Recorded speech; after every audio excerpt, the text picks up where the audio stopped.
সবাইকে স্বাগত। আশা করি আপনারা সকলে ভালো আছেন। আপনাদের পরীক্ষাটি এমসিকিউ হবে। আপনারা অনেকেই জানেন, আবার অনেকেই জানেন না। আমি বলে রাখি আপনাদের পরীক্ষাটি এমসিকিউ হবে। আজকে একটি এমসিকিউ পরীক্ষার মডেল টেস্ট নিয়ে এসেছি। ইনশাআল্লাহ এই মডেল টেস্ট থেকে 25 থেকে 30 নাম্বার আপনি অনায়াসে কমন পাবেন। শুধু কষ্ট করে একটু সময় নিয়ে সম্পূর্ণ ভিডিওটা দেখেন, আপনি পরীক্ষায় পাস করতে পারবেন। আপনাদের পরীক্ষাটি এমসিকিউ হবে যেমন এখানে রয়েছে সুশিক্ষিত লোকই মাত্র স্বশিক্ষিত উক্তি টিকার। মনে করেন সঠিক উত্তর হচ্ছে প্রমোদ চৌধুরী। এখানে 4টা অপশন থেকে সঠিক উত্তর হচ্ছে ডি। তাহলে ডি নাম্বারটা আপনারা ভরাট করতে হবে। আমরা আপনাদের জন্য একদম শর্ট করে চূড়ান্ত সাজেশন তৈরি করেছি। পরীক্ষার প্রশ্ন প্যাটার্ন যেমন থাকবে সেম প্যাটার্নে আমরা একটি চূড়ান্ত সাজেশন তৈরি করেছি। সাজেশনটি নিতে স্ক্রিনে দেওয়া হোয়াটসঅ্যাপ নাম্বার রয়েছে, ইমো নাম্বার রয়েছে। দুটোর মধ্যে যে কোনো একটি মেসেজ করে সাজেশনটি সংগ্রহ করুন। সাজেশনের মূল্য 100 টাকা। আমি বলি অবশ্যই প্রত্যেকে আমাদের সাজেশনটি সংগ্রহ করবেন, আপনি পরীক্ষায় পাশ করবেন। যারা বিভিন্ন চাকরির কারণে, কাজের কারণে অথবা পড়ালেখা একটু বুঝেন, কম সময় পান না, তারা অবশ্যই আমাদের এই শর্ট সাজেশনটি সংগ্রহ করে শুধু A to Z পড়ে যাবেন। পরীক্ষা দিতে গেলে আপনি উত্তীর্ণ হয়ে যাবেন ইনশাল্লাহ। তাই বলে রাখি প্রত্যেকে 100 টাকার বিনিময় হলো। স্ক্রিনে দেওয়া হোয়াটসঅ্যাপ নম্বর রয়েছে, ইমো নম্বর রয়েছে। দুটোর মধ্যে যে কোনো একটি মেসেজ করে সাজেশনটি সংগ্রহ করুন। আমি মূল প্রশ্ন প্যাটার্নে চলে যাচ্ছি। এখানে সর্বপ্রথম রয়েছে সুশিক্ষিত লোকই মাত্র স্বশিক্ষিত উক্তি কার। সঠিক উত্তর হচ্ছে প্রমোদ চৌধুরী। আমরা জানি প্রত্যেকটি পরীক্ষায় বাংলা, ইংরেজি, গণিত, সাধারণ জ্ঞান থেকে কিন্তু পরীক্ষায় প্রশ্ন আসে। ঠিক আছে, এমনভাবে কিন্তু আমরা যে প্রশ্ন উত্তরগুলো নিয়েছি খুবই গুরুত্বপূর্ণ। হ্যাঁ, যেমন 3 নম্বরে রয়েছে উপযুক্ত শব্দটির অর্থ কী। সঠিক উত্তর হচ্ছে উপরের উল্লেখিত। এখানে বিপরীত শব্দ, সমার্থক শব্দ, ট্রান্সলেট থেকে অবশ্যই প্রশ্ন থাকবে। ঠিক আছে, কোন ভাষার শব্দ, ভাষা থেকে একটি প্রশ্ন থাকবে। হ্যাঁ, তাই বলি অবশ্যই আমাদের চ্যানেলটি সাবস্ক্রাইব ও পেজটি ফলো দিয়ে রাখবেন। কেন? পরীক্ষার নোটিশ, পরীক্ষার রেজাল্ট, পরীক্ষার প্রশ্ন সমাধান, যাবতীয় সকল তথ্য সবার আগে আমরা ভিডিও আপলোড দিয়ে রাখি। আপনি যদি চ্যানেলটি সাবস্ক্রাইব, পেজটি ফলো দিয়ে রাখেন, সবার আগে চলে যাবে আপনার কাছে নোটিফিকেশন। মনে করেন আপনি পরীক্ষা দিয়েছেন, পরীক্ষার প্রশ্ন সমাধান দেখিয়ে দিব, তারপরে রেজাল্টের অপেক্ষা করা লাগবে না, আমাদের চ্যানেলে পেয়ে যাবেন, সকল তথ্য পেয়ে যাবেন এবং কি নতুন নতুন চাকরির তথ্য পেয়ে যাবে। সার্কুলার দেওয়ার সাথে সাথে আমাদের চ্যানেলে আপলোড দেওয়া হবে। আপনি শুধু আমাদের চ্যানেলটি সাবস্ক্রাইব, পেজটি ফলো দিয়ে রাখলে সবার আগে চলে যাবে আপনার কাছে নোটিফিকেশন। তাই অবশ্যই চ্যানেলটি সাবস্ক্রাইব, পেজটি ফলো দিয়ে আমাদের মেম্বার সদস্য হয়ে আমাদের সাথেই থাকবেন। তারপরে রয়েছে অপরিণত অর্থে কাঁচা শব্দের ব্যবহার কোনটি? কাঁচা বয়স। মাথা দেওয়া শব্দটির অর্থ কী? দায়িত্ব গ্রহণ। হ্যাঁ, বুঝতে হবে কিন্তু আমাদের সাজেশনের প্রত্যেকটি প্রশ্নের ব্যাখ্যা ও সমাধান সহ পেয়ে যাবেন। ঠিক আছে, কবিতা শব্দের বহু বচন কোনটি? সঠিক উত্তর হচ্ছে কবিতা গুচ্ছ। সন্ধি বিচ্ছেদ থেকে অবশ্যই একটি প্রশ্ন থাকবেই। ঠিক আছে, অবশ্যই একটি প্রশ্ন থাকবে। শুদ্ধ বানান থেকে অবশ্যই থাকবে।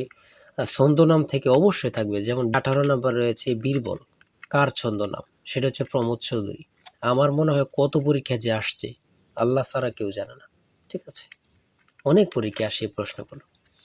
সমার্থক শব্দ থেকে অবশ্যই থাকবে। ট্রান্সলেট থেকে অবশ্যই থাকবে। হ্যাঁ, প্রিপোজিশন, আর্টিকেল, ভয়েস থেকে থাকে। বিভিন্ন নাউন থেকে অবশ্যই প্রশ্ন থাকবে। ঠিক আছে, আমি বলে রাখি। যারা যারা পরীক্ষা দিবেন প্রত্যেকে আমাদের সাজেশনটি সংগ্রহ করবেন। সিনোনিম অথবা অ্যান্টোনিম থেকে অবশ্যই প্রশ্ন থাকবে। হ্যাঁ, সিনোনিম অথবা অ্যান্টোনিম থেকে প্রশ্ন থাকবেই 100% শিওর, এটা ধরে নিতে পারেন। প্রিপোজিশন থেকে অবশ্যই প্রশ্ন থাকবে।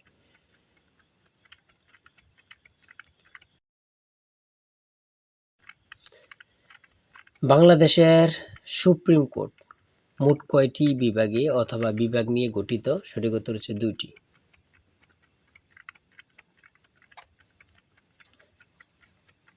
ম্যানগ্রোভ বন কি? সেটা হচ্ছে উপকূলীয় বন। খুবই গুরুত্বপূর্ণ।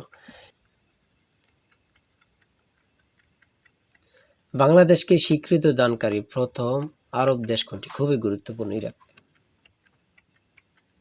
আয়তনে বাংলাদেশের বড় জেলা কোনটি? খুবই গুরুত্বপূর্ণ, রাঙ্গামাটি। ঢাকা কত সালে সুবা বাংলার রাজধানী হয়? সঠিক উত্তর হচ্ছে 1610 সালে।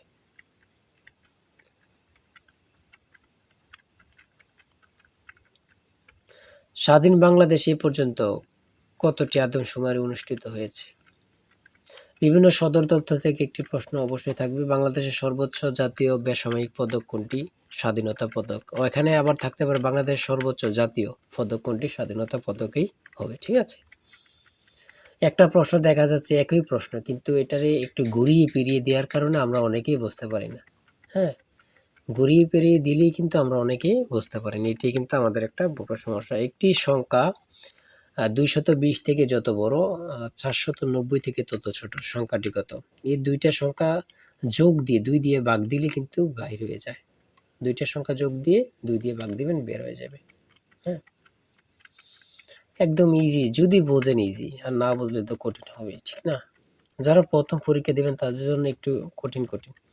আর যারা অনেকদিন পরীক্ষা দিচ্ছেন, ফেল করতেছেন, অথবা এমসিকিউ পরীক্ষা উত্তীর্ণ হচ্ছেন, লিখিত পরীক্ষায় ফেল করতেছেন, এমসিকিউ লিখিত উত্তীর্ণ ভাইভাতে যেয়ে ফেল করতেছেন, তারা পরীক্ষা সম্পর্কে অনেক কিছুই জানেন।